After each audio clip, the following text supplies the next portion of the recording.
Well, tickets for the Eternals went on sale this week. Yep, we got IMAX seats reserved for the Thursday premiere. Yeah, we've been hyped about this one for a while. But Sam, you're going to look at an element of the story that we really haven't gotten into before. Yeah, this movie's going to give us the origins of the entire Marvel universe, and we may even be getting hints as to how the mutants will become a part of the MCU. New mutants. This could get really interesting. That's all up next. This is Tatooine Sons. It's true. All of it. What is the name of the Porg on the Millennium Falcon? Force is strong in my family. What do you think his name is? It's a big moment. I am a Jedi, like my father before me. Maybe Turbis? Do or do not. There is no try. Turbis? Pablo, if you're listening to this live stream, that Porg's name is now Turbis. It's a good Star Wars name. We're not done yet. These guys recorded an awesome podcast called Tatooine Sons.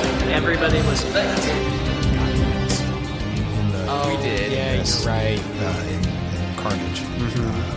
Let them be Spoilers, but yes. Well, I mean, at this point, it's been like what, 2 weeks? two Almost. weeks. This is the third weekend of Venom, so I think if you haven't seen it yet and you're getting spoiled, why are you even listening to our show? But we love you and thank you for doing that. Welcome. Yes. Well, that didn't go so well. Welcome to Tatooine Sons, a pop culture podcast. We, as you saw or heard, you didn't see, you heard on that intro. Yes, this is an audio format. It is, and I love audio. We are the only fan podcast to name a canon Star Wars character and to be endorsed by Ryan Johnson, although we've never had Ryan on the show. We have not. That's sad. It's like a dream of ours. Not yet. Not yet. There you go. We'll get him in for an interview before Knives Out too. Oh, is that it? And we'll talk about everything else before let's then, hope, too. Let's hope Yeah. to do that. We believe that pop culture is the mythology of this generation and that there is a story. It is written on our souls and that these myths speak to that story. And that is why we are talking about the Celestials. That's going to be a fun conversation for sure. And BB-8, you're going to be talking about James Bond. And I'm going to be talking about Star Wars Visions, The Duel. I am David. I am the dad. Hi, Dad. Hi, guys. And as I am every week, I'm honored to be joined by two pretty awesome, amazing sons. Sam. Yes, sir. What you got going? Well, I mean, you may think that Thor is a god in the MCU, but that's just not the case. Not the same, is it? No, sir. Oh, that'll be an interesting. That's probably the thing I'm most looking forward to. Even better, it'll be better than my segment. Anyway, BB Nate. We saw a movie this week. We did, Yeah. and it was a fantastic movie, and I am ready to guilt trip y'all into enjoying it. I'm sorry, convince y'all. Why would we be guilted into anything? I don't know. He's got this devious plan. I can see it in his eyes. Dad, what are you talking about? Well, Lucasfilm Publishing released Star Wars Ronin this week, which I need to read it. Yeah. It expands the story of Star Wars Visions, the Duel. So I figured it's a great week to look at that short in depth. All right. So we're going to do that. Again, for all of you who are new to this show, thank you so much for listening. We hope that it's everything that you would expect and more. And please know that if you've not seen Venom, Let There Be Carnage, and we spoiled you, we actually are sorry, and we're glad you're listening to the show. Would you please take a second to follow the show on whatever podcast app you're listening to us on right now? Just open it up, hit that subscribe or follow button, whatever it is on your app, so that you get notified of every episode that's coming out. We've got bonus episodes coming out for the rest of this month, and then some fun stuff happening in November that we'll talk about at the end of the show. We've got more announcements coming at the end of the show as well, and some changes to some things that we've talked about in the past because life is hard and I have a job. So we'll talk about that in a little bit. But enough of us chit-chatting. Nathan, go for it. Yes, No Time to Die finally came out after waiting for way too long, and we are kind of split on this movie. A little bit, yeah. Just a little bit. So we'll talk about that and see if we can keep level heads. Have you ever danced with the devil in the pale moonlight? Yeah, I can fly.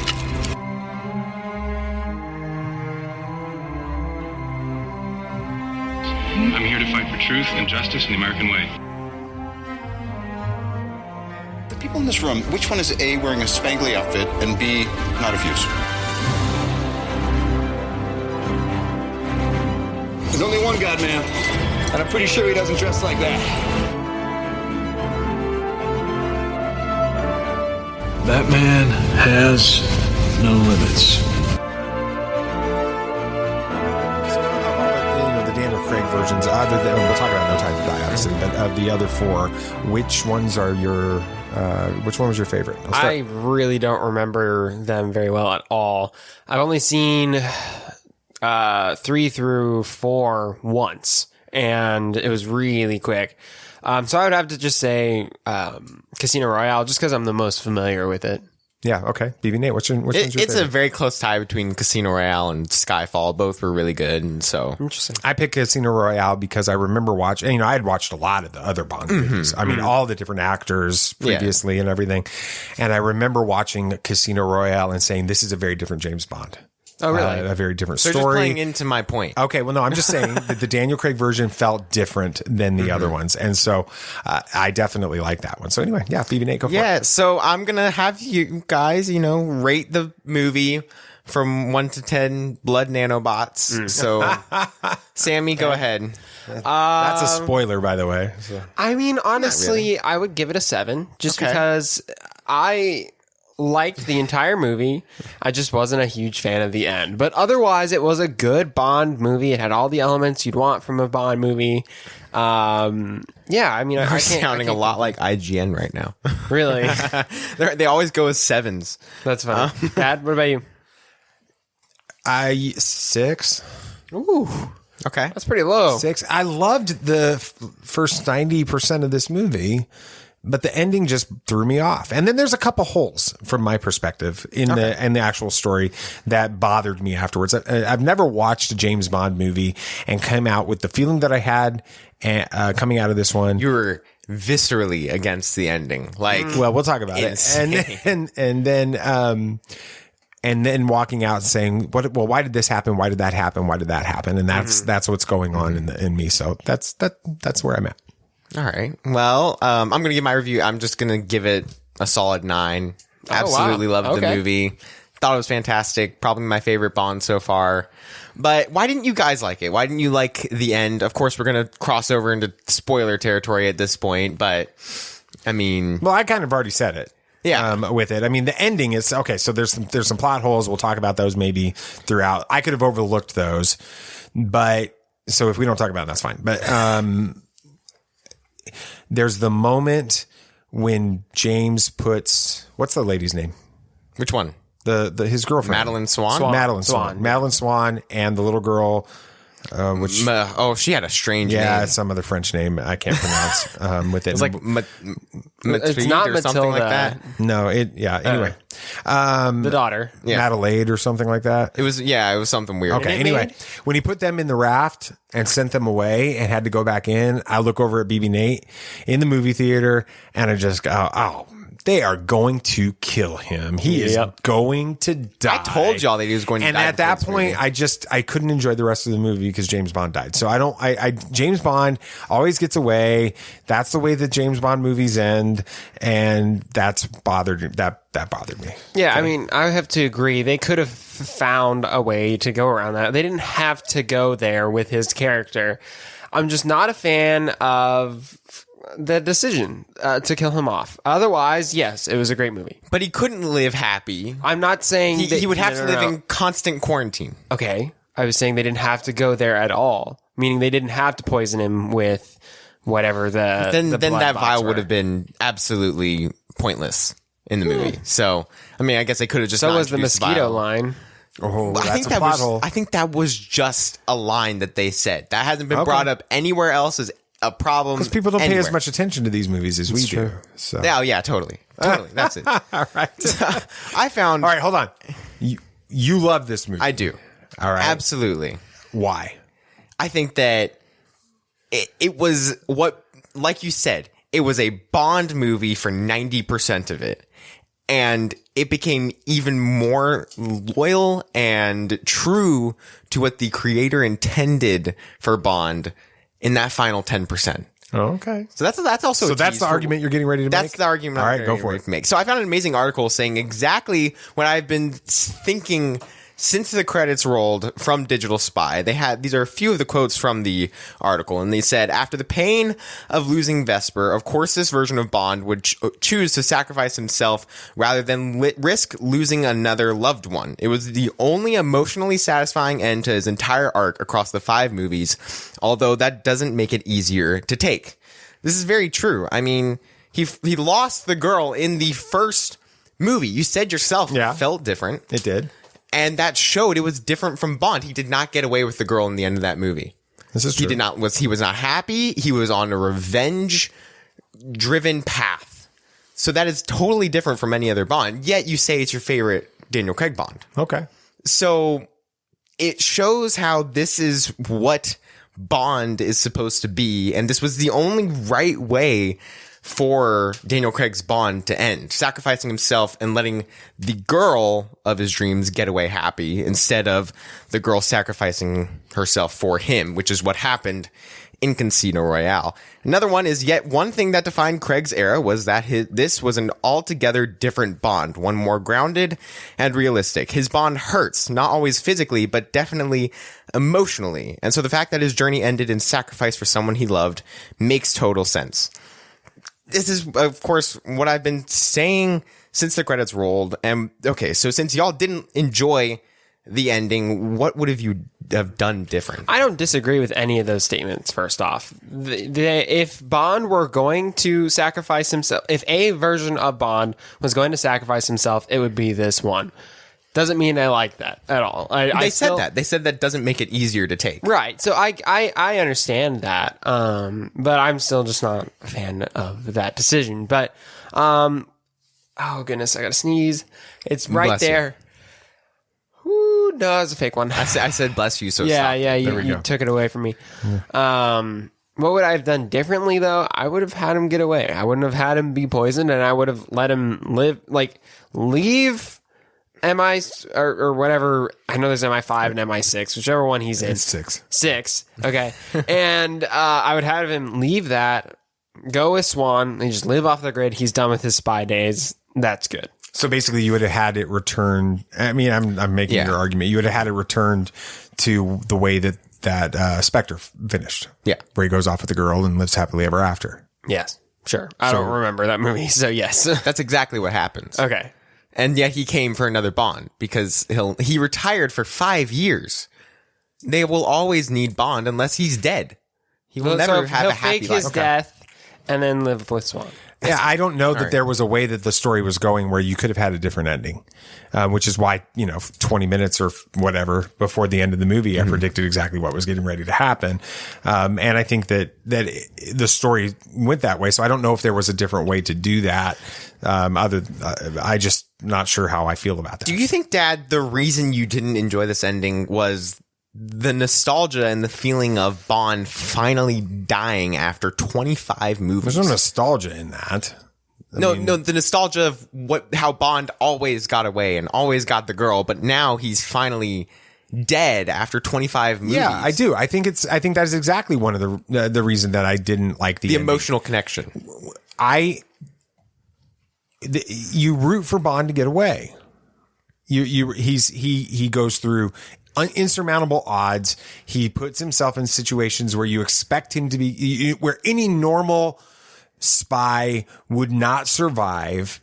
And somehow he finds his way out. He makes it, he survives, and he goes at the end of the movie to some bar somewhere and gets a martini, shaken, not stirred. I get that. Yeah, how that ending is, but we can go to, this was always been put in the book since the first movie with how the first movie ended. It was him going to kill Mr. White. He didn't go to a bar. He didn't, ask for a vodka. He was searching out for the person who killed his love. So that's just always been different. And like I said, this has been something that has been put into place since the first movie. This is a quote from AP News, their article on it. They say, "This is purely the finale to Craig's serious and tortured 007 run. One that from the start has edged Bond into a more plausible reality, ushering in once anathema things. It's anathema. Anathema. Alrighty. Anathema, things like grief and pain and romances that last past one movie's runtime. Death loomed from the start. In his first Bond film, Casino Royale, Bond's heart stopped briefly. That's just true. If you remember, which doesn't happen very often in the Bond movies. It never happens. And like we said, this Bond has always been different, more grounded and more realistic. We knew from the beginning that this Bond was different from all the other campy, cheesy ones. Do you guys not like it because it was different from those campy and cheesy ones? Never said that I didn't like this Bond. I've always liked this Bond. No, the ending. Oh, I don't know, I guess. But if you were to kill a Bond, this one would make the most sense. I said that before. I guess I'm not coming from it with a logical standpoint. You're making a very logical argument, and you're completely correct in that. But my feelings toward it are not in a logical sense at all. I just don't like that they killed Bond. This is what it feels like when you get to have what you're experiencing right now, BB Nate, is the same thing that we all get to experience when you get an opportunity to have a real, calm, logical conversation with someone who says they don't like The Last Jedi, because you can make very logical arguments for The Last Jedi and why it's a beautiful story, why it's a beautiful Luke Skywalker, why it's more true to Star Wars than almost anything since Empire Strikes Back, all of those things. And the person on the other end of that conversation most likely isn't going to be swayed. They may even say, like you just said, Sam, I understand your argument and it makes perfect sense, but I still don't like it. Right. And I think that's kind of where we're at with this. Does that make sense? Yeah, your feeling isn't right. I'm not against them killing characters and stuff like that.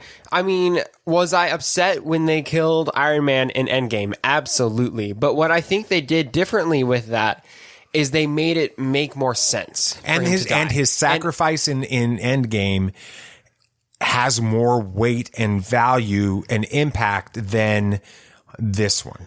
Or at least it feels like they set that up, I feel like, better, and to have a more emotional resolve. If Bond didn't stay on the island, the missiles wouldn't have hit the factory, the nanobots still would have been released, and then the world would have been destroyed. You know that?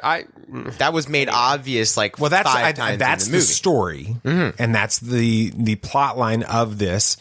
I don't know that they set up that the emotional weight of that as well as they could have. I get that, yeah. To the I'm sitting here, I'm processing the movie, and again, I understand your argument and your logic, and I'm like, well, they could have just bombed the thing before Bond got there, but they couldn't because Madeline and his daughter were there, so they couldn't have done that. So I get it. But then. Oh, well, and yeah, okay. I'm sitting here and I'm processing it, and you're right. You're making logical sense. They could have blown up the bad guys' boats and then just had a demo team come in later to blow up the stuff. Maybe, unless why'd they have to use ballistic missiles? Because they were also trying to deal with the conflict between Russia and Japan and everything else that was going on in that area, and so they find out why they find out what's on this island. It becomes a World War type situation. Okay. All right. And then the nanobots still would have gotten out and destroyed the world because Safin was still there. Let's talk about Ian Fleming, the creator of Bond, and his history of killing Bond and what he thinks of it. Okay. Now, this movie was loosely based on the novel You Only Live Twice, in which Bond dies. You Only Live Twice was actually made into a movie where they didn't kill Bond. Interesting. Because they felt like that didn't work. That was actually one of the earlier movies. The quote at the end of the movie that M reads is actually in Bond's obituary from You Only Live Twice. The quote is, "The proper function of man is to live, not to exist. I shall not waste my days in trying to prolong them. I shall use my time." Ian Fleming wanted to distance himself from Bond because it eventually became the only thing he was known for. He even called Bond a shadow in an interview. Ian Fleming wrote this novel and one other before he passed away, so I think it was very respectful to kill off Bond, honoring what he wanted to do before he died.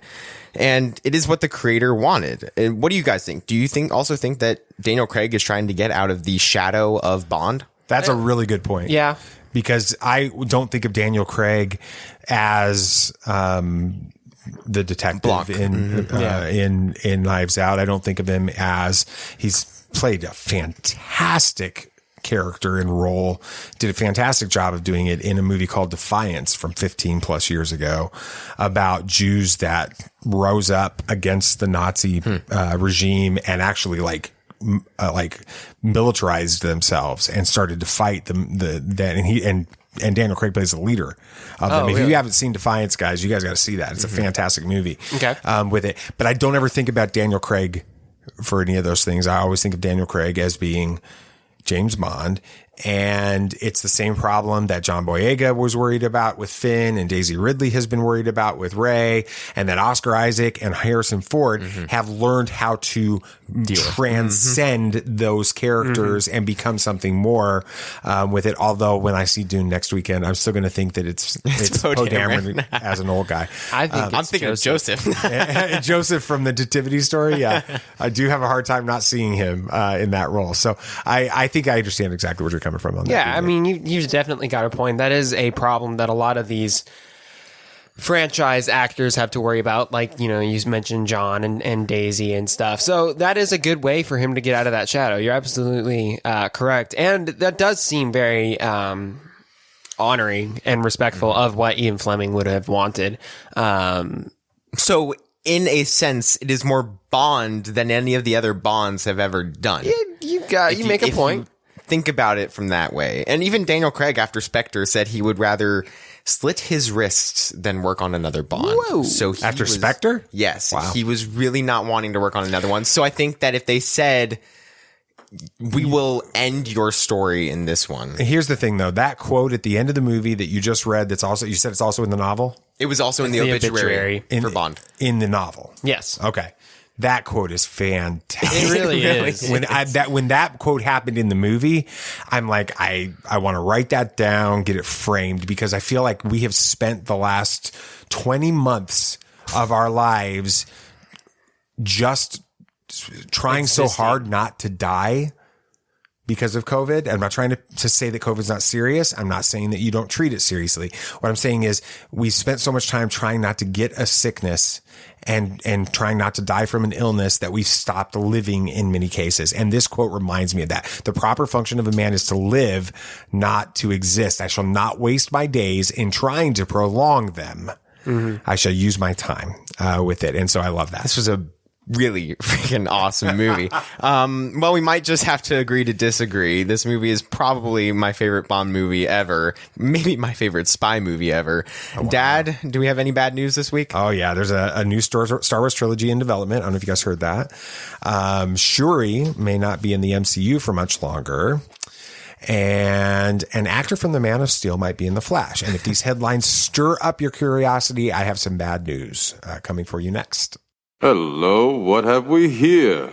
Achuta, Star Wars, Marvel, DC, Disney, Star Trek, and even sports fans, we've got a big surprise for you. That's right, Samuel. The Tatooine Sons is proud to announce that our show is now sponsored by Cufflinks.com. Yeah, Cufflinks.com is a family-run business owned by three brothers who are huge Star Wars fans.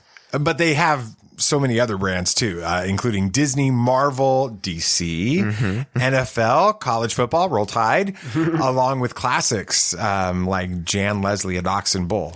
Now, as hard as it is to believe, Christmas is just around the corner. So thanks to Cufflinks.com, we just made shopping for the sharp-dressed Star Wars fan in your life so much easier. They have over 3,000 items on the website, covering not just cufflinks, but ties, tie bars, socks, money clips, and other great gifts. And we're saving you money. Just use the code Tatooine15 at checkout to receive 15% off everything on the site with no minimum order required. It's such a great deal. Yeah. So head on over to cufflinks.com today. And remember, use that code Tatooine15 at checkout. Impressive. Most impressive. All right, here comes some bad news. Well, you want the bad news or the really bad news? Headline 1, Star Wars is giving fans another trilogy. No way. InsideTheMagic.net. Before you get too excited, I'll warn you that this isn't about any Star Wars films coming to theaters in the next several years. It's not even about a series of movies being released straight to Disney+. And no, as much as we would be excited by it, we are not getting news about Rian Johnson's promised trilogy that's coming out someday. This is, again, InsideTheMagic.com, completely making up a story.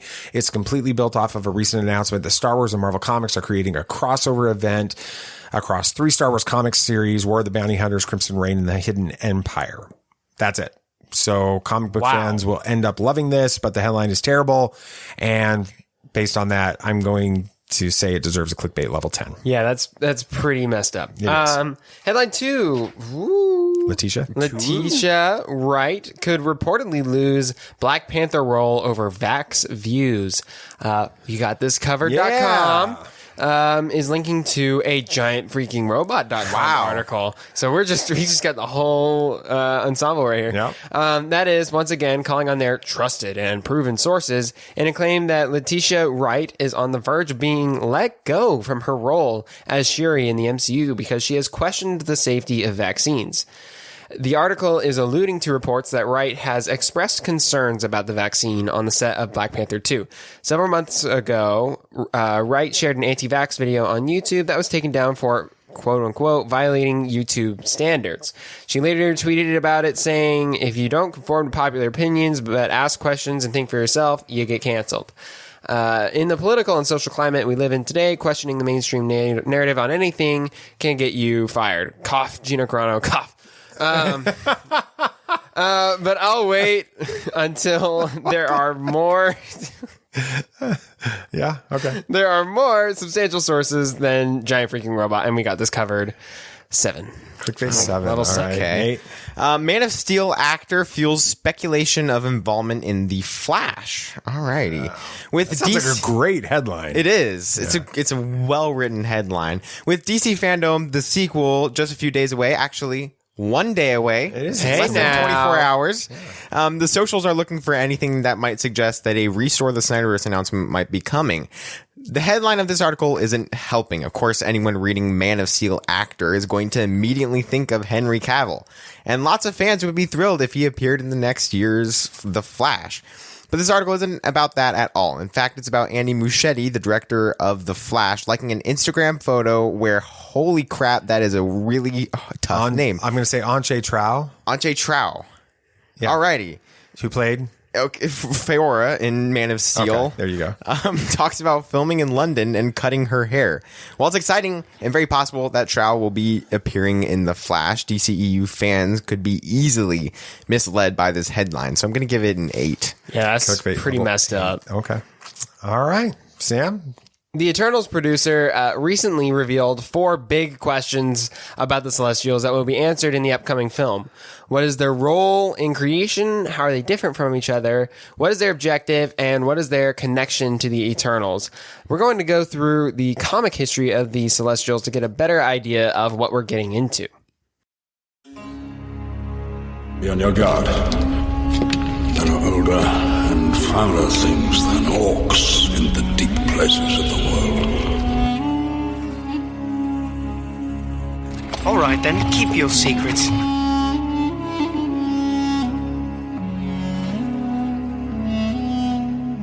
Your coming to us is as the footsteps of doom.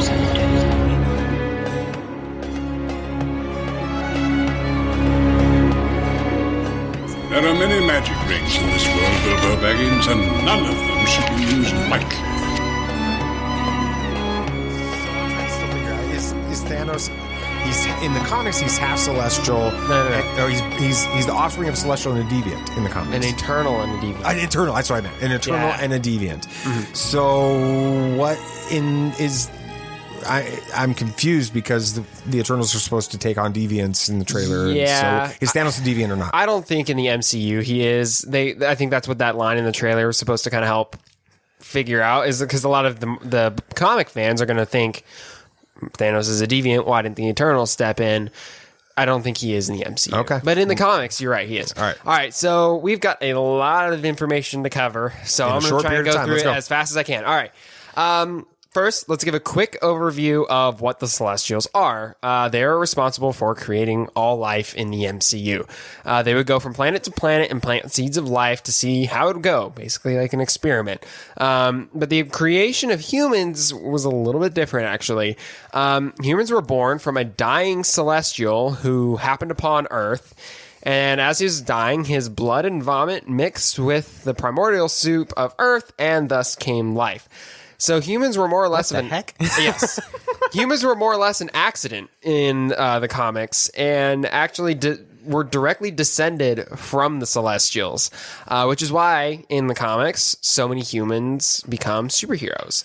The Celestials were hesitant to let these humans continue, but ultimately decided to let them live.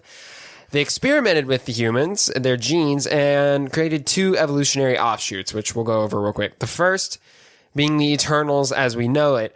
They are basically immortal with all the superpowers you would expect for a superhuman. The Celestials tasked the Eternals with protecting humanity from the other evolutionary offshoot, the Deviants. All right. The Deviants were actually created before the Eternals. This just seemed like the Monitors and the Anti-Monitor. Well, this is Jack Kirby, which is created with Jack Kirby. Is that New Gods? It's Crisis on Infinite Earths, which was New Gods was running at that point. So the Deviants were an evolutionary offshoot that they created as an experiment. They actually evolve much faster than the Eternals, like almost constantly evolving, and are extremely hostile. Crow, who we see in the trailer, as in like, is that CROW, like KRO. KRO, is the Deviants' general and leader. We see him in the trailer. So that's the Deviant that's talking with, is it Thena? I think that's Thena. It's Angelina Jolie's character. That's Thena. Yeah. In the comics, Crow has abilities much more similar to the Eternals, actually. He's kind of like in between. He actually has to hide that from his other Deviant counterparts because they don't like the Eternals. But interestingly, you'd appreciate this, Dad. Okay. You know, a lot of the Eternals and stuff in their storyline goes back and explains mythology and how that came to be in history. Crow was believed to be in some history Satan himself. Oh wow. Yeah. Okay. So that's kind of where that. So the Mephisto joke works. Yeah, kind of. So Mephisto is in the Eternals? Not really. Yes. We're going to take this clip and we're going to put it on Twitter and we're going to prove that Mephisto is in the That's Eternals. it, yeah. Another interesting thing that happened, though, is in the comics, the Celestials actually created and implanted the X gene in humans in the hopes of them one day becoming strong enough to defend themselves without the need of the Eternals. All right, stop.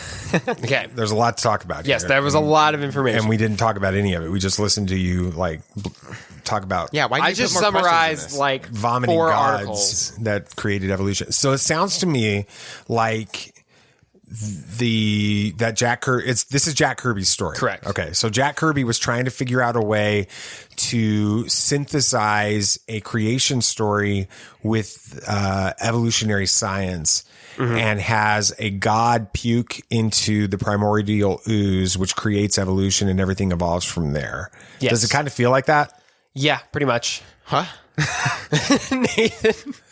Okay. Which is an interesting idea. We'll come back to this because that's actually really, so X-Men or the X gene. Yeah. With this is a big deal then. It is. For this to be happening in the Eternals with this. Yeah, I mean, we don't know that they're going to go here or go there in this movie or in the future of the MCU. But it is interesting to see that this is brought in and it is an element in the comics. Nate, what are you're the DC guy. I'm the DC guy. So what are your thoughts on all of this? This is just the Monitor and Anti-Monitor situation. So explain that really quick in like a minute and a half, 90 seconds, go. Crisis on Infinite Earths is very confusing, but at creation, there was matter and dark matter created. Okay. So, and then in that case, there was a Monitor and an Anti-Monitor created. Are these like people? Yes, this was also from Final Crisis. I'm taking from everything. Okay. And so these two people were created. The Anti-Monitor is super powerful. Okay. More powerful than Darkseid in some cases. Okay. And the Monitor is able to maintain everything and keep everything in balance with his power. Okay. And so they fight all the time. So the Monitor is the Eternals and the Anti-Monitor is the Deviants. That's interesting. Like Crow. So these both came out like at the same time. So it also kind of has this feel of, in ancient Near Eastern mythology, like in Syrian mythology, Egyptian mythology, Babylonian mythology, Hebraic mythology, you have the sons of God that are the supernatural beings that are in like this divine council that are tasked with governing the earth, and some are righteous sons of God that follow the God of either El in the Ugaritic or Yahweh in the Hebrew and things like that.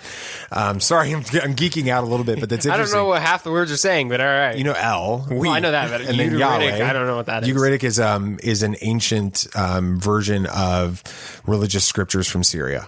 Okay. Good question. All right. But they war against these fallen sons of God. Okay. And the fallen sons of God end up having offspring that we call the Nephilim, Genesis 6, 1 through 4. So those are the deviants. And so there's some elements within that have sort of ancient mythological elements to it, which is really cool. Yeah. So we've actually seen the Celestials before in the MCU 3 times. Wow. We've seen Nowhere multiple times in the MCU. Mm-hmm. Yeah. Namely in the Guardians. And I think we forget that that's an Eternal. That's Celestial. A Celestial. That's what I mean. I'm sorry. Nowhere is actually located within the severed head of an ancient Celestial, and they harvest matter from that because it's got special powers to it. Because if you're harvesting the flesh of an ancient god, in this case, it's going to have some weird abilities. That'll have some supernatural elements. And then Ego himself was a Celestial, which would make Peter pretty powerful. Wow, you can write these things, you just can't say them. If he hadn't rejected, he would be pretty powerful if he hadn't rejected that power at the end of Guardians of the Galaxy 2. And then in Guardians of the Galaxy 1, a lot of the Celestial stuff in Guardians of the Galaxy. Feels like we need to watch those 2 movies before the Eternals. A good watch. We see a hologram sequence where the Collector is talking about the Infinity Stones, and he shows the Celestial, Isan the Searcher, using the Power Stone to destroy an entire planet. Also, we've seen the Watchers in Guardians before. Or we forget that. True, yeah. We do. Like I have that conversation with Stan Lee. Yeah, right. It's like, when they're like flying through the dimensions. Yeah. Anyway, why did nobody bring that up? Well, we didn't bring it up through the entire what if. So. Yeah, but they throw these little things in there. Yeah, it's pretty cool to bring it in later. So, what are y'all's thoughts that we've already seen something like this before? Do you think that they've been setting up an Eternals movie for years now? That was the plan. That they were going to be doing this movie. I feel like there is a 2-page paper locked somewhere in Marvel headquarters that is just the plan for the entire MCU that since Iron Man, because there has just been so many things hinted at in Iron Man 2 and Iron Man 3, like Tyler, who is now in Shang-Chi and is a very important part of Shang-Chi. There's just so much that happens. Yeah, so. I think they throw these things in there as little kind of story hooks that they could play on later on. But what it also shows is that the writers and creators of the MCU are fans themselves in the first place, because they know what to throw in to make other fans excited. And as a final note on that, we would love for the people in charge of Star Wars to have that 2-page paper for Star Wars going forward, because we that think would be helpful. It could have, and maybe they do now. That's true. I'm sure they do. It feels like they have for everything except the movies. It feels like the movies they just turned over to the writers and the directors and let them just play in that sandbox and do whatever they want. Right. And that created some of the problems that we've had in the Star Wars era. But anyway. All right. But let's talk. Like we've been talking the whole plan of the MCU. Let's talk about the future of the MCU and how the Celestials will play into that. First, could be through Star-Lord. While we know he turned down his father's power in Guardians of the Galaxy 2, that doesn't mean that they couldn't retcon this and bring his half celestial status back again. And then we kind of touched on it a little bit at the beginning. This might be a little speculation gone wrong, but based on what the Celestials did in the comics, we could be seeing the X-Men come into play in the near future. I think we're going to. I think that the Eternals, they waited. I think they've been planning on inserting the Eternals into the story at some point in the future. They waited until the 20th Century Fox deal was over. All the stuff was in place. Now they can release the Eternals into the MCU Phase 4. And as a proud part of that, bring the X-Men into Phase 5 and beyond. I have a theory about this. And I think we mentioned this theory way back. And I think it's also further confirmed through the trailer in that I think the blip is going to cause the gene to activate. They mentioned how the blip caused the necessary energy for the deviants to appear or whatever, right? Maybe that also is what causes this recessive X gene to show up in half the population or something like that. Wow, that's a great idea. So it could simultaneously bring both of those. You could have it, do you think? Yeah. And then it'll pass down through, lineage like in the normal X-Men storyline. That's my theory with it. I love that. I think it's a really good time to throw in a dad moment. I want to go back to something you talked about. Okay. I am your father. I find it really interesting that the Marvel Universe has decided to tell its story the way that it does. So much of Marvel, it focuses on humanity evolving with the X gene and the mutants, which we just got done talking about. There are countless other galaxies and beings of all kinds that are inhabiting them. And so evolution seems to be a part of those as well. And it's, all those different stories is part of what makes Marvel so compelling. But at its core, the authors and creators of Marvel understand that the story doesn't make sense unless there's some type of supernatural deity behind the scenes who created everything. In every episode of Tatooine Sons, I open the show with a statement. We believe that pop culture is the mythology of this generation, that there is a story written on our souls and that these myths speak to that story. The Celestials are a perfect example of why I say that every single week. In the depths of what makes us human, we know that the stories we tell don't make sense without a creator. And while we may want our literal world to exist without one, we refuse to let our fictional worlds do that. Having a creator helps the story make more sense. The question then we have to ask ourselves is this: if these stories reveal that in our souls we truly know that there is a creator, then what does it mean about who we are in relationship to that creator? Something to think about. Yeah. I mean, there's always a bigger story than what we may see, and the Eternals is going to give us that part of the story for the MCU. This movie is going to be critical to understanding the lore behind Marvel and is a must-watch for any MCU fan. So be sure to be there in theaters November 5th. Of course. All right. Speaking about theaters, there are two... Hold on. What are we doing? Good job, Sam. Yes. Thank you. Appreciate it. Appreciate that. Good job on your segment earlier, too. Thank you. Even though I didn't convince y'all. I know. Well, I'm not angry at you anymore, so I had to say good job. No, I'm kidding.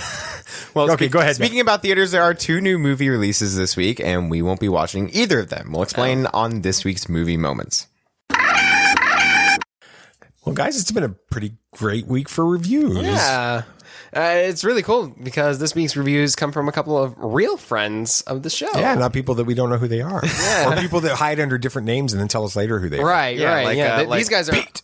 Calling them out. Calling Pete Fletcher out. That's right. Our first review is from a friend of ours from the youth group at church, Caitlin Few. Caitlin said, I absolutely love listening to this podcast. Despite my lack of knowledge in both the Star Wars and Marvel worlds, I still find so much enjoyment in hearing how great of a connection this father and his 2 sons have, all of whom find excitement in each of their segments of this podcast, as well as collaborating together to link their thoughts on the newest pop culture hits. I've even learned a few new facts and have been quite convinced to watch Star Wars myself, and I can't possibly forget that their way of seeing Christ in all of it is a cherry on top. Oh, that's cool. Thanks, Caitlin. That was really good. That's a really good. That's long. She doesn't even know Star Wars and Marvel, and yet she likes the podcast. That's awesome. Yeah. And she's from church? She's I'll have to meet Caitlin sometime. Yeah, our next review is from Ricky Pope. He's Ricky. the host of the Christian Nerds Unite podcast and founder of Christian Nerds Unite on Facebook. Ricky wrote, I enjoy listening to the show every week. Being a dad myself of a couple of nerdy girls, I love David's dad moments. It's also great to hear from Sam and Nate really get into their own personal favorite fandoms. You can tell you each really know your stuff and love sharing it with the world, and we all love listening. Thanks, Ricky. Yeah, thank you, really sweet. Ricky. And make sure you guys check out Christian Nerds Unite on your podcast app. Definitely. And also on Facebook. And we are going to be making a gift to one child in honor of Caitlin and Ricky. And we'll do the same if you review the show. You can do that on your podcast app or just head over to podchaser.com/Tatooine Sons and leave us one there. And remember, you can review more than just the show on podchaser.com. You can review individual episodes as well. Yeah. So please head on over to podchaser.com/Tatooine Sons. Leave us a review while you're finishing up this episode. But I was going into Toshi Station to pick up some power converters. New releases this week. We had a first one. This one was actually really interesting to us until we found out the really rating. excited about this. I was pretty pumped about this. I looked at all the stuff in it, and my gosh, it is bad. This one's The Last Duel. Logline: King Charles VI declares that Knight Jean de Calugus. It's like courageous, but courageous. It's not. It's not like what it is. That's what it is in my mind. Settle his dispute with his squire by challenging him to a duel. What's a squire? He's the butler to a knight. He's the one that helps him get in his armor and his armor bearer. Got it. Cool. The stars are Matt Damon, Adam Driver, and Jodie Comer. Who was in Star Wars. Did you know that Jodie Comer was in Star Wars? Really? Yeah. Free Guy and she's Padme. She's Rey's mom in Rise of Skywalker. Oh. I totally see it now. So we have Kylo Ren and Rey's mom. That's actually interesting. The director is Ridley Scott, very popular director. So does Adam Driver ever do any Your Mom jokes when he's talking to Daisy Ridley? I have no clue. Okay, anyway. The studio is 20th Century Studios, and it is rated R for strong violence, including sexual assault, sexual content, some graphic nudity, and language. Yeah, it's intense. I looked bad. too, and it's like bad. There's like no way we would go see this movie because it's that intense. Like it would never be. I was really hyped for it too because this got some big names. It looks like a great story. It's got Ben Affleck and everything. We're just not going to go to it with all that stuff in it. Definitely not. The next one is one that we probably definitely will not go to. Yeah, we weren't ever interested in this one. Halloween Kills. The saga of Michael Myers and Laurie Strode continues in the next thrilling chapter of the Halloween series. Stars Jamie Lee Curtis, who was in Knives Out, Judy Greer, and Andy Matichak. We'll go with that. Yep. The director is David Gordon Green. That's actually kind of a cool name. It is. Yeah. It's like a superhero name. It's like a superhero name. Studio is Universal, and it is rated R for strong bloody violence throughout, grisly images, language, and some drug use. It's a Halloween movie. It is horror. It is off You're going to get radar. what you... We don't like Halloween, and we don't like horror movies, so we're not going to this one. We had a couple trailers this week. We had the 355. Yeah.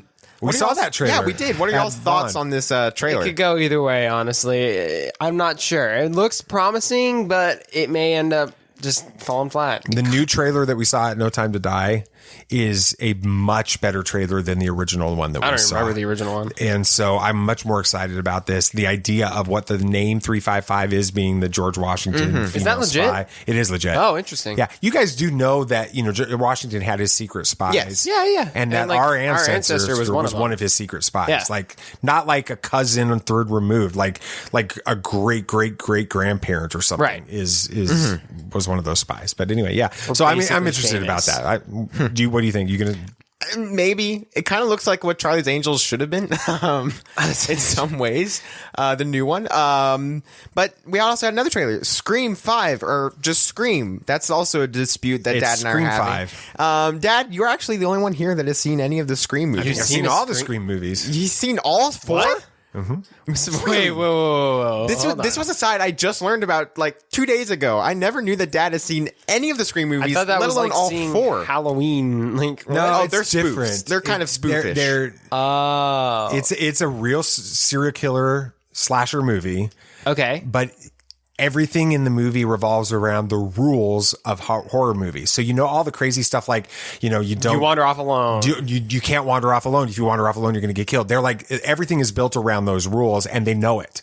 Oh, because they all watch horror movies, and so the serial killer is killing people based on that. So then Scream 2, it's like everything goes off kilter from the rules of the first one because it's the sequel movie, and so the rules are different in the sequel and stuff. And so this one's pretty interesting. It's like a meta movie. It is. Yeah, it really is. It is. They're fun. Okay, but doesn't the first one have? This one looks really good because it's social media stuff. I actually watched the trailer and I'm like, this looks really interesting. Yeah, we probably won't go see it. Doesn't the first one have? Is it Drew? No, not Drew Barrymore. Gets killed at the beginning. Yeah, that's like one of the most famous scenes in all of like horror movie history. Even I know about it. And I think if I'm not mistaken, it was a big deal because they billed her as the star, the final girl, as like it described in that cinema. Yeah, like she's the star of the movie, and they kill her off in the opening scene, which is actually similar to what happens with Janet Leigh's character in Psycho. She's killed at the very beginning of the movie, and she's the star of the movie. So it follows. That's really interesting. Fun. Same thing. That's interesting. Now, okay, let me get to my question. Does this one seem pretty faithful to the series from what you saw? Yeah, it does. It looks really good. I watched that trailer and I was like, oh yeah, this feels like Scream. That's good. Interesting. In a big way. Okay, so the box office numbers. No Time to Die runs away with it like absolutely insane with 55.2 million domestically. I think worldwide over its whole release right now, it's like 300 and something million. Wow, that's insane. It's impressive right now. Venom: Let There Be Carnage ran away with a good chunk of a 31.8 million for a second or third week. It was a second week. That was the second week. That's pretty good. And The Addams Family 2 ran away with 10.1 million, which is actually more than I thought they were. That movie's already is just making straight bank for the studio. They've already gotten paid off of that one with it. Okay, is it my turn? Yes, it is. I should talk about it then. The first experience that most Star Wars fans had with Star Wars Visions was in that short, The Duel. It's the story of a wandering lightsaber wielder who comes to the rescue of a village under attack by a murderous Sith. The question, though, is who is the Ronin? Hokey religions and ancient weapons are no match for a good blaster at your side, kid.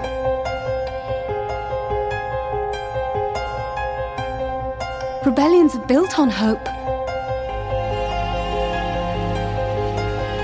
Force is with me, and I am with the Force.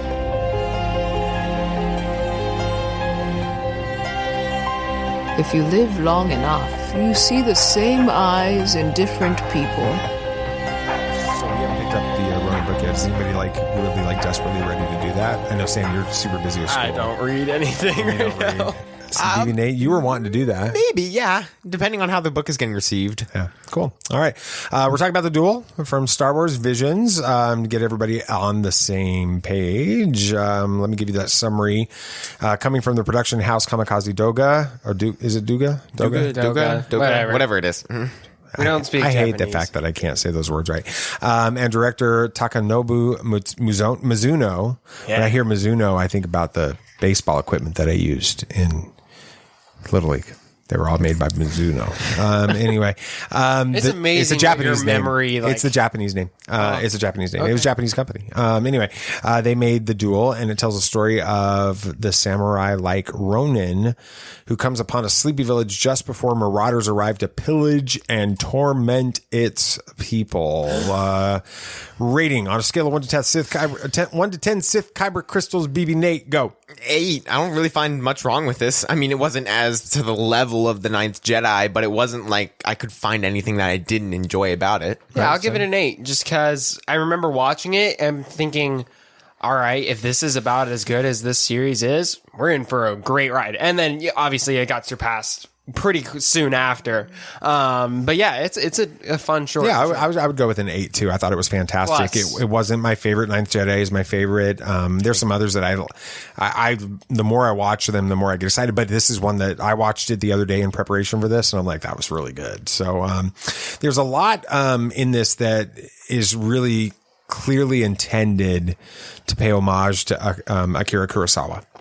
with it. What are some of the specific things that two of you guys noticed with that? Ronin is in a tea shop when he enters the town, similar to Mifune in Yojimbu. You had the wind rolling in on the road, pulling at Ronin's uniform, instantly brings to the mind the classic shot of Mifune walking through the dusty street toward the gang who needs to be taught a lesson. That's good, bad, and ugly. It's like stolen from that idea. I watched that scene, and it just seemed like exactly like it is. Like the classic showdown is pulled straight from it. Western showdown, and you had the Sullistan's shop functions identically to the space that Mifune's character finds himself in as he watches the competing sides duke it out for control of their tiny village. Yeah, so is this the West Side Story in feudal Japan? Yeah. No, well, it's very similar to Yojimbo. I need to watch Yojimbu because that looks like a lot more interesting than Seventh Samurai. Well, you were sick and drugged up on medication. That's also too, true. So. Yeah. What else did you see, Sam? Yeah, it also brings in elements from Seven Samurai. As the villagers under attack are, circled before the bandits, just like the opening of the Kurosawa film in 1954. Yeah. Yeah, it's got a lot of Kurosawa in it, but it's not just that. I mean, we were watching the short, and the duel between Ronin and like Frankenstein's Bride. It pulls a lot from the prequels. There's a lot of things on that. What are a few things that you guys noticed from that? The Revenge of the Sith on Mustafar. You had the duel between Obi-Wan and Anakin on the lava, on the machines that are floating on it. And then you had the logs in this on the river, which seem exactly the same. I mean, right as we saw it, both Sam and I looked at each other and were like, this is just Revenge of the Sith. Mm-hmm. But that was one thing I did notice. Yeah. What about you, Sam? Yeah, this one, they mentioned it in the featurette for this one. The Phantom Menace energy barriers in the final duel. Like Maul, he's getting all impatient. He's striking at the barrier and stuff. The Frankenstein's Bride or whatever in this one, she's on the log between the waterfall, and she's like striking at the waterfall, getting ready to go after Ronin. So, which is cool to see them kind of blending.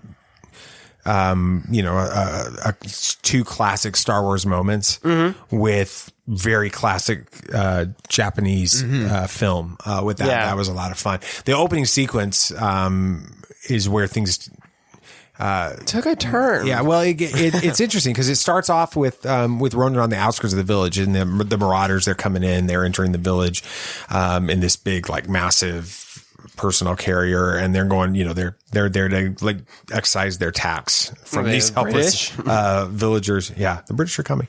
But while the village defends itself, Ronin, he's refusing to get involved until like that Bride of Frankenstein. That's the only thing I could think of when I see her. Yeah. That Bride of Frankenstein Sith comes out with her lightsaber umbrella and like starts like an Inquisitor on. Yeah, and then blends everybody. Yeah, it was nuts. Anyway, just like the audience watching this Sith, Bride of Frankenstein Sith, assumes that Ronin is a Jedi when he finally comes in. He starts intervening with this. And then Ronin says, "It's a shame I'm not a Jedi." Sam, does this line combined with Ronin's red lightsaber mean that he must be a Sith, or is there anything else going on? Is something else going on here? I don't know. I mean, I think that's what we're led to believe, and that's a fair assessment. I mean, you could think that, but my mind immediately goes to, I think he's a dude. He finds out that he's force sensitive, right? Because we know he is. He stops the blade between his hands, which is a very samurai film thing, right? And then he takes it upon himself to run around and protect people, like what a Ronin does. He comes across a Sith, kills a Sith, starts collecting their sabers. He makes himself a saber. It just happens to be red. I think that's where the Ronin comes from. I don't think he's necessarily a Sith. Yeah, I think he has a moral code to where he only kills Sith, but not Jedi. So, well, Ronin doesn't seem to really care about anything in this short. That's going on when the village is being attacked or anything until his own droid is damaged. Are his actions at that point just kind of a form of revenge? He gets ticked off that his droid gets... No, I think that it's more of okay, well, it looks like I'm going to have to get involved in this. This won't settle by itself. Otherwise, the Sith is going to win and take over this village, or I'm going to have to intervene. And so I think that's what it shows. I don't think. So why was his droid wearing a straw hat? Because why not? Because it's anime. I ask you this: why not? Yeah, exactly. It's interesting to define Ronin. Okay, the what that means really. It's a vagrant samurai without a master. It's a samurai who becomes masterless either upon the death of his master or after the loss of his master's favor or privilege. So could our Ronin in the Duel actually be a Sith who lost his master's favor? Reminds me a lot of Maul. That's a good point, actually. That would make sense, and that would cause him to be a bit jaded, and that's why he goes around and hunts the Sith down. That's an interesting. What do you think? I'm pretty sure he just lost the favor of his master, or maybe he just saw the ways of the Sith aren't the right ones, and that's how he lost his favor. That could be he's not a Jedi. I guess we just need to read the book. Yeah, it does really remind me though of Maul and Asajj. It does in those storylines and kind of how they were sort of rejected by their masters and ended up kind of having to go off and do their own thing. It kind of reminds me of that. We haven't had the opportunity to read. We talked about that. Read the Ronin novel yet, so we don't really know the whole story. But as we discussed in our spoiler-free review of the entire Star Wars Vision series, you go back and listen to that episode. Our interest in continuing to learn more about this enigmatic character is definitely peaked. Thanks. Thank you. It was a good segment. It was a good segment. It was a good segment. Anything else you guys want to talk about? Anything else? Yeah, the Eternals First Day Advance tickets beat Shang-Chi and Black Widow. AMC sees their biggest day one pre-sales of the year. Yeah, it's like going nuts. This movie is Which honestly, Shang-Chi. I thought this movie was going to be a bit of a sleeper, but I didn't realize the hype was getting so big. People are hyped. Said it wrong again, Sam. What? He said Shang-Chi. Oh. It's Shang-Chi. All right. The release of images of Lego sets for the Batman seems to suggest that the film will not be rated R as some have suggested it would. I never thought it was going to be that. I don't know. It was looking pretty dark before we started to get but they aren't going to be marketing this with Lego if it's PG, if it's rated R. Yeah, they're doing Spin Master toys. They're doing all this stuff. This is not rated R. You got to get the kids to the theater if you're going to sell It's going to be freaky, though, I've heard. So nice. There are a whole bunch of amazing critters that are getting their own shorts in Star Wars Galaxy of Creatures. And I'm going to go ahead and just read what this is all about because we think it's pretty cool. You get to join adventurous droid SFR3, also known as RE. He's a member of the Galactic Society of Creature Enthusiasts as he journeys across the galaxy to learn everything that there is to know about wildlife. And we got a little quote here from our friend who was on our 100th episode, Matt Martin, who was instrumental in the canonization of Turbis the Porg. With this, his quote says, "The Galactic Society of Creature Enthusiasts was founded during the exploration age of the High Republic by scientists and adventurers interested in researching the myriad of new species found on the frontier worlds of the Republic." In Star Wars Galaxy of Creatures, we have the opportunity to show how the Society cataloged the galaxy's wildlife. I hope fans of all ages will enjoy following Ari's adventures. The stories are going to go, tell everything from teaching porgs new tricks to brushing a ranker's teeth. And Ari's going to get the answers to some of the biggest and silliest creature questions in the galaxy. The series will also have Ari studying creatures big and small. We're going to have banthas, blurgs, charhounds, Kowakian monkey lizards, minocs, Nexu, we already talked about porgs and rankers, tauntauns, tukakats, wurpaks, and wampas. Man, that's like just about everything. It's going to go into it. Lucasfilm has also created, and this is really cool for you parents out there and you kids, if you any little kids listening to this. Lucasfilm also created activities and a certificate to become an honorary member of the Galactic Society of Creature Enthusiasts. So families can complete all these together as they watch the series. Star Wars Galaxy of Creatures is going to have a 12-episode run. There are 2 new episodes released every Thursday. The first 2 were released yesterday. They were Porg. I watched the Porg one. Porg one was good, yeah. It was cute. Never miss an episode. Subscribe on Star Wars Kids channel on YouTube. So that's going to pretty much do it. We do have some announcements. We mentioned it last week. We'll mention it again this week. New release schedule beginning in November. The main show is going to be coming out on Tuesday mornings. It'll be on your podcatcher. Sure. So we'll call it that. It'll be on your podcast app when you wake up. in most cases. There you go. And unless you're in Australia and then like at dinner time for you, with it. And then we'll have another episode that comes out at the end of the week. That'll be sort of a bonus interview type episode that's going to start in November as well. We've already got, an episode recorded with Stephen Kent about his book, How the Force Can Save the World, which was fantastic. We did an episode, it's recorded and none of these have been edited yet. I got work to do, with Pete Fletcher. From Around the Galaxy, and he's talking about kind of how Star Wars makes you a better dad, and how his dad got him into Star Wars, which is a really cool story. That's cool. With that, next week I'm going to be recording with Stuart, our pastor. Yes, sir. Talking about the Matrix and some interesting stories there, and we got more coming up in the future. So we were scheduled to, or we said we were going to be doing a DC fandom live on Bullhorn, but then I have work stuff I have to do tomorrow. I'm not going to be able to watch all of DC fandom.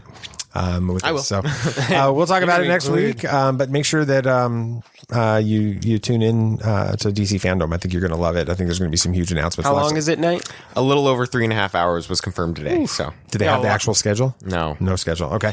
Podathon 2021. There are some big guests. Check out the website. Just search Around the Galaxy Podathon 2021. You'll find what you need there. It's November 6th. We're going to be on from noon to 1 p.m. Eastern. There's lots of amazing guests on there. We're working on some guests, so may the force be with us on that. Hopefully have some really cool stuff happening there. So I think that'll pretty much do it for this week. Thank you guys so much for listening to Tatooine Sons, a pop culture podcast. If you had a good time listening, it'd be awesome if you could share this with your friends. And of course, the show, it's only a small part of the Tatooine Sons world. So be sure to like us on Facebook and follow us on Twitter to get in on all the action and keep up to date with everything we got going on at TatooineSons.com. Yep, absolutely. Don't forget to follow the show on your favorite podcast app so you don't miss an episode. We got a bonus one coming out next week. Yes, sir. And you want to hear it. Remember that if you drop us a review on podchaser.com/Tatooine Sons or on any podcast app, if we find out about it, you can send it to us. If we don't read it and you wonder why, that's probably because we didn't know about it, but you can send it to us. If you do that, we'll make a donation in your honor to one child to help a child living in extreme poverty. That'll do it. Anything else you guys like to say? May the force be with you. May the force be with you. May the force be with you, always. This party's over. I like that Wookiee. Don't get technical with me. Joy, please. Yep, yep.